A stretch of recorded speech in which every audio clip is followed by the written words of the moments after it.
तीन देशों की यात्रा पर प्राइम मिनिस्टर नरेंद्र मोदी पहले चरण में साइप्रस पहुंच चुके हैं। प्राइम मिनिस्टर मोदी एयरपोर्ट पर प्रधानमंत्री नरेंद्र मोदी का भव्य स्वागत किया गया। साइप्रस के राष्ट्रपति ने प्रधानमंत्री का स्वागत किया। ऑपरेशन सिंदूर के बाद ये प्राइम मिनिस्टर का पहला विदेश दौरा है, जिसमें प्रधानमंत्री साइप्रस जाएंगे, कनाडा जाएंगे और क्रोएशिया भी जाएंगे। कनाडा में G7 समिट में शिरकत करेंगे प्राइम मिनिस्टर मोदी।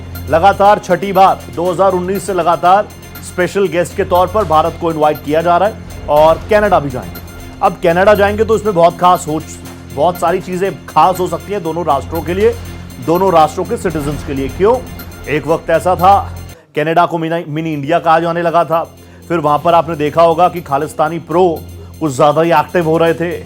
फिर वहां से क्या कुछ रहा हमारे रिश्ते पिछले कुछ महीनों में, वो आपने देखे। फिर चुनाव हुए, अब सरकार बदली है, चेहरा बदला है और उन्होंने भी प्रधानमंत्री नरेंद्र मोदी से बहुत ही पॉजिटिव तरीके से बात की है। प्रधानमंत्री ने भी उनको उनके पदभार ग्रहण करने पर शुभकामनाएं दी थी। अपने तीन देशों के दौरे पर प्रधानमंत्री पहले पड़ाव पर पहुंच चुके हैं। साइप्रस की तस्वीरें मैं आपको दिखा रहा हूं। साइप्रस में प्रधानमंत्री नरेंद्र मोदी मौजूद, गर्मजोशी के साथ यहां पर स्वागत किया गया।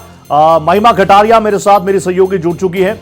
महिमा, एक तो मैं ये ऑन अ लाइटर नोट में कहना चाहूंगा कि prime minister Narendra Modi Croatia भी जा रहे हैं, अभी साइप्रस पहुंचे हैं, कनाडा जाएंगे, G7 में भारत का प्रतिनिधित्व करेंगे।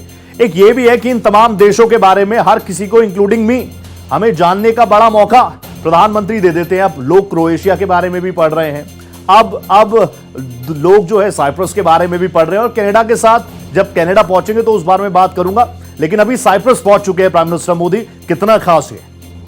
बिल्कुल रोहित, सही कहा आपने, क्योंकि मैं सुन रही थी आपको, आप जिक्र कर रहे थे कि प्रधानमंत्री नरेंद्र मोदी का ऑपरेशन सिंदूर के बाद ये पहली विदेश यात्रा की शुरुआत की है, जिसमें साइप्रस शामिल है, कनाडा शामिल है और क्रोएशिया जिसका आपने जिक्र किया ये भी इस यात्रा में शामिल है। ये उच्च स्तरीय कूटनीतिक दौरा भारत की वैश्विक सक्रियता का स्पष्ट संकेत देता है। साथ ही साथ अगर हम साइप्रस की बात करते हैं तो राष्ट्रपति निकोस के निमंत्रण पर प्रधानमंत्री नरेंद्र मोदी 15 और 16 जून के लिए साइप्रस में ऑफिशियली यात्रा पर हैं। ये 2 दशकों की पहली ऐसी यात्रा होगी किसी भारतीय प्रधानमंत्री की, जो कि यानी 2 डेकेड्स में ऐसा पहली बार हुआ है जब कोई भारतीय मूल का प्रधानमंत्री साइप्रस गया है। क्योंकि आप लाजमी सी बात है, आप बात कर रहे हैं कि साइप्रस के बारे में और क्रोएशिया के बारे में लोगों को जानने की बहुत ही ज्यादा इच्छुक लोग हो गए। लेकिन सबसे महत्वपूर्ण बात यहाँ पर आ जाती है कि आखिर साइप्रस क्यों? क्योंकि आपको याद होगा कि तुर्की और पाकिस्तान के बीच बढ़ती नजदीकी के बीच प्रधानमंत्री नरेंद्र मोदी की साइप्रस की यात्रा एक रणनीतिक बदलाव का संकेत देती है रोहित।